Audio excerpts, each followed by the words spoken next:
Are you in a new season of your life? Are you stuck and searching for clarity so you can make a career change? Do you just need the courage to switch careers? Are you ready to follow God's plan for your career? Welcome to Choose Your Next Yes. Hi, Kindred. I'm Mel, a career transition coach, mom of grown-ups, coffee lover, and God girl. I've had a lot of big life changes, and I haven't always been clear about God's plan for me. This led to stress and anxiety and a lack of clarity and courage to make a career move. I finally started listening to God's voice to find clarity and peace and stopped being scared to make a move and achieve my career transition goals. Now, my mission is to help you learn to listen to God's voice and know when to say yes to the career you've always wanted and no to everything else. Let me show you how to clarify your purpose and find courage to pursue your personal and professional goals in your midlife and beyond. Throw down your self-doubt, dust off your dreams, Kindred. It's time to reset and refine and reclaim the woman you once aspired to be.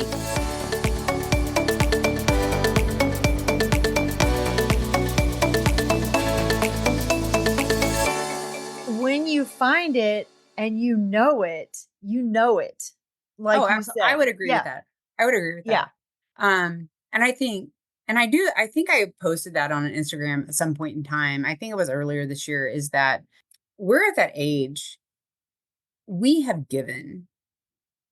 give so much as moms, wives, and I don't mean that in a negative way. Right. That's how we're built. That's how women are built. You know, we give so much to other people.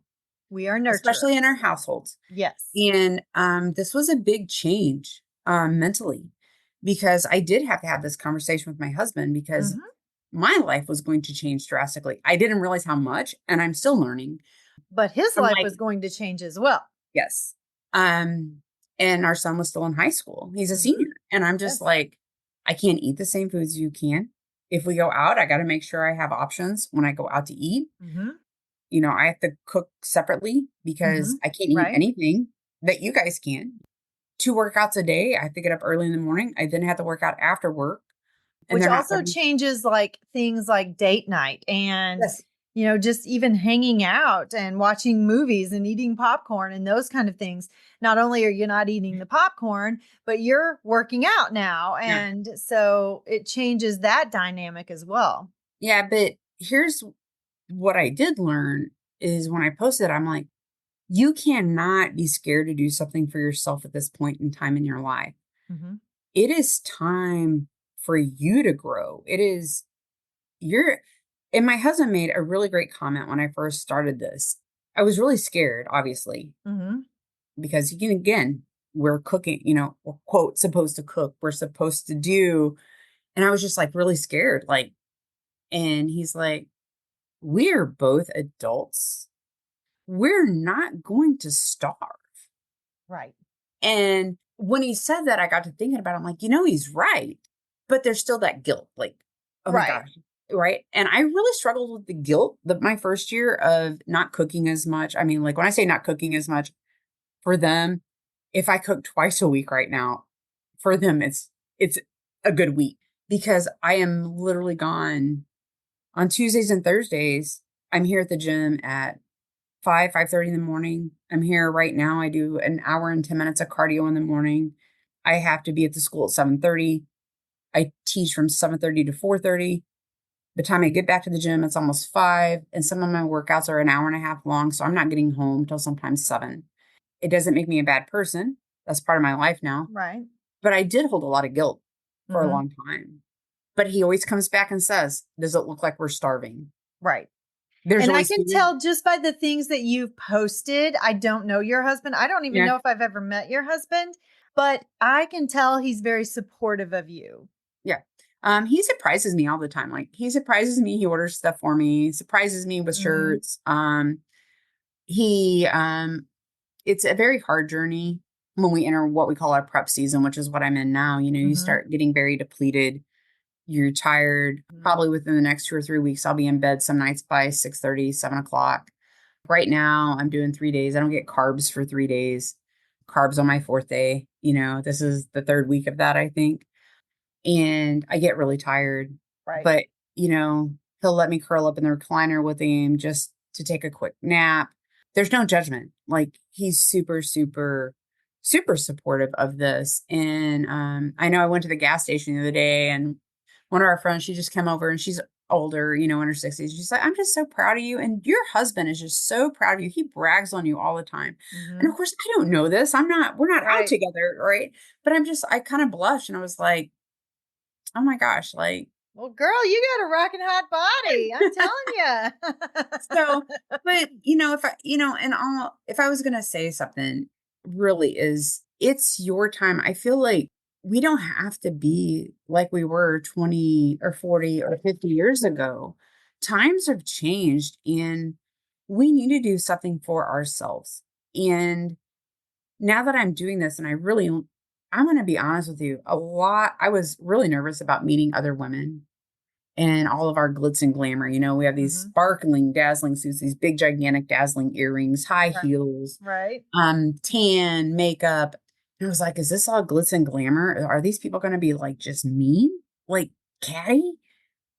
And I'm going to be honest with you. I talked to more of these women that I have met more than I talk to my own friends that I see daily. But that's because they've also been on the same journey that you have, and they've put in the work, and they know how hard it is. And it is not just about the glitz and glamour. That's just a caveat to what you're doing. There's a It's lot of trauma. There's a lot of trauma in these women. I've yes. heard abusive physical relationships, infidelity, just past relationship issues, not nothing bad, but even in my situation, and I know we talked a little bit about this before we got started, it's helped me heal, and find my femininity again. I'm infertile. I can't have kids. Couldn't have kids. My son's adopted. When you go through infertility for 6 years and you're trying to figure out why, you don't have those answers. You just Right. don't. Right. You're just mad at the world. Right. Like, I'm broke. That's really hard mentally as a woman, especially when we're thought we're supposed to bear children and bring life into this world, and then you Right. can't. What we're designed to do.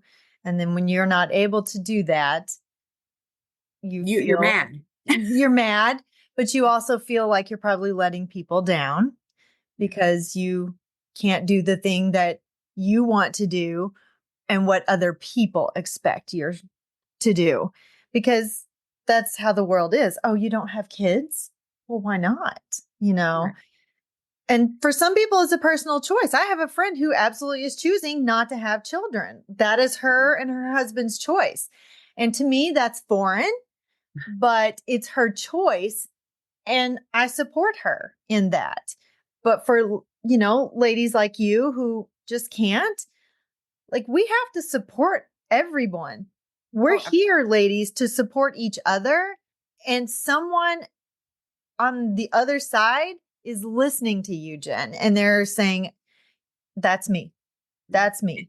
so then you get that in the earlier part of my life, because that was in my mid to late 20s. And then, as we were also talking about hormone changes and stuff like that, as far as menopause, I was perimenopausal, starting to get hot flashes and stuff like that, right? I wasn't full blown. But when you do this, you don't know if you're no longer in menopause or not because your body fat's so low. Right. So I asked my OB about it, and or my gyno, and he's just like, as long as you're doing this, we'll never know, but all your blood work's good, so I'm not concerned about it. So I'm like, Right. woohoo! Our bodies do change. You said we're pretty open about that here, but our intimacy levels change. We can start having problems in that area due to the hormonal changes and all that. And I did Girl, lose. right now, this is my best time. Yeah. I Because do when not you have have that. kids at home, you're too tired to mess with it. I have other feminine issues that I've had for about 6 or 8 years that I also lost that part of my femininity.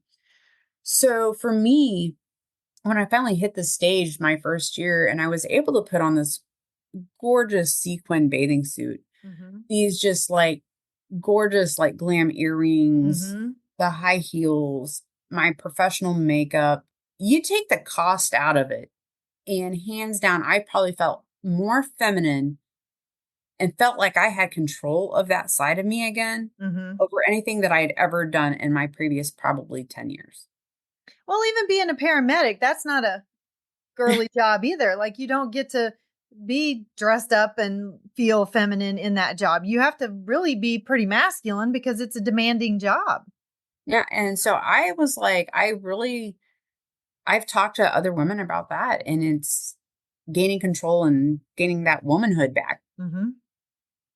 which is what we're missing a lot of Right. time. Right. I would always say that's a big help too, in how we Right. view ourselves. Yes. Yes. Well, we are running short on time. Yeah.